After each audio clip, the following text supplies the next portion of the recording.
So moving on with this, the thing that I want you to think about is setting up a set of rules um, for how and when you place certain elements. And it doesn't have to be physically accurate, but building families that you can layer, I think, are going to be your best bet. But you won't really understand what implication they might have on the space until you understand what size space it could possibly be. So if I'm going to develop a 300 square foot space, let me go to my default layer. I guess we could do, I'm really bad at square roots, but let's do like, yeah, 15 by 20.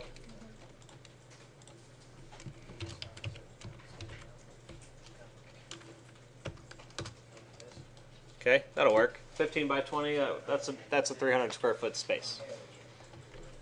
So what I'm going to do with this is I'm going to use this as sort of a base plane or a reference plane that I can start to align and layer things off of. Okay, so from that point, I'm either going to grow out or grow in, and just kind of build like it's a piece of paper or something, or a structural sheet that I'm going to take out later. Does that make sense? So I'll extrude that, and let's just make it. For mine, I'm going to go even square and just make it 15 feet high, but that seems really, really high. That doesn't look square. I did make this 15 by 20, right? That's all. 15 feet. 15 feet. Wow, that's weird. That does not look square to me. All right. Anyway, so I'll stick with it, I guess. So here's the key, right? So there was one thing in there in the description that said that it's going to be enclosed on all but one side. So I'm going to explode that and take out one of the sides. Okay, so this is going to be sort of the angle that I'm planning to look at this thing from. So I'm going to probably wind up with something that looks kind of like that, or with a different lens, probably more like a 35mm lens, something like that. Yeah, it just bends the light in a different way. Maybe something like that. Okay, but we'll start talking about that when we compose the image. But 50% or 50mm lens is fine for now. Okay. So these elements, I don't really need to or want to see them that much. So I'm gonna just grab them and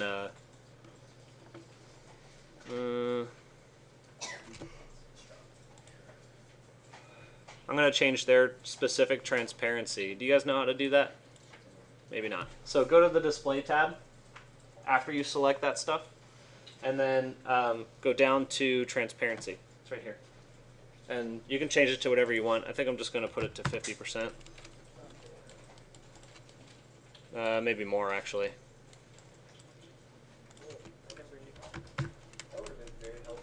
Yeah, so what that lets you do, well, yeah, you could do it for Windows. What that lets you do is not, oh, that's at the view transparency. We'll stick with it. I thought that was just for the element. There is a way to do that. I just forget where.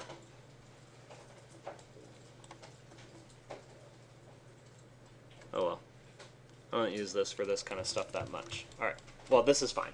So this is the element that we're going to build off of, and really it's as simple as just taking the families of compositional structure that you create and just slapping them on there, right? So the rule set that I'm going to generate is based off of layering the systems one on top of another. So I can take certain sizes of beams and sizes of planes and sort of marry them together and then just compose. And what I suggest is limit the number of variable assemblies you can possibly have. And that part's actually really significant, because if you have different size beams everywhere and you don't have any logic to where you place your panels, it's not going to look like a composed structure. So I mentioned that you know, I wanted my planes to be obviously predominantly vertical, and if you guys aren't used to using the gumball, I suggest you use the gumball here. It's actually pretty nifty.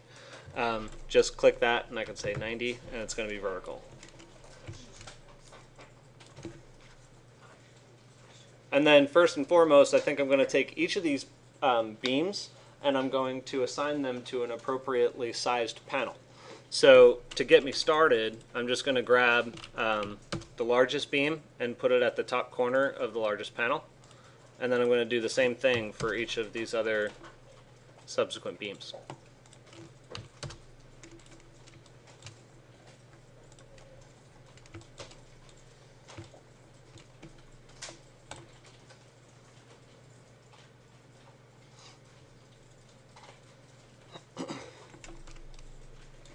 If you want to, you can calibrate the length of these at any time. I don't think right now I am.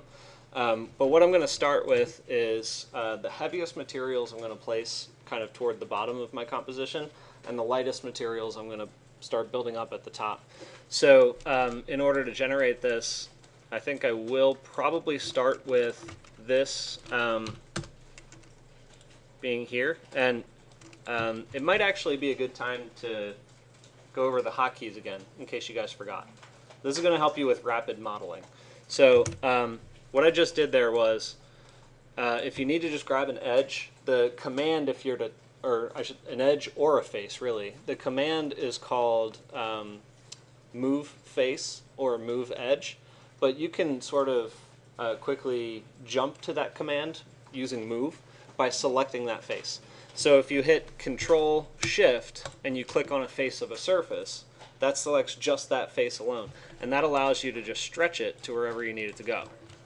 Okay, or you can use the move command and you can move it to a different location, and it'll stretch the geometry to match. Okay, that's a very, very important one.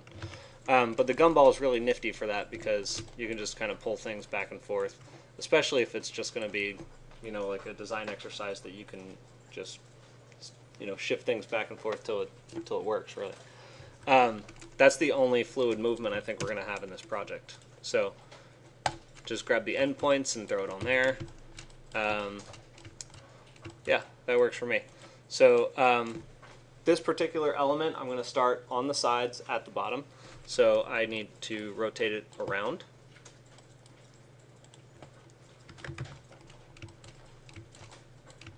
Okay.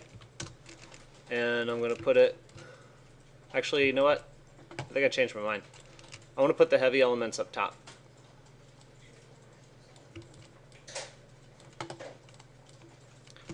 And then as a shortcut, I know this is looking kind of symmetrical. It might not be cool to do so. Don't do this in Iggy's class. You can just use the midpoints. So midpoint there to midpoint.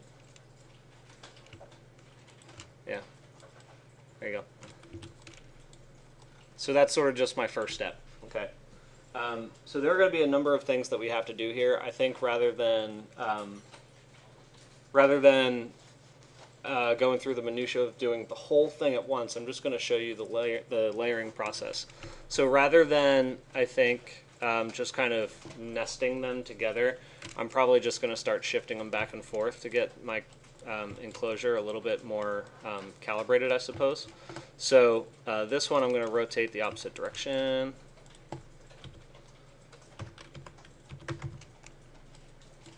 So the beam there is on the left rather than the right.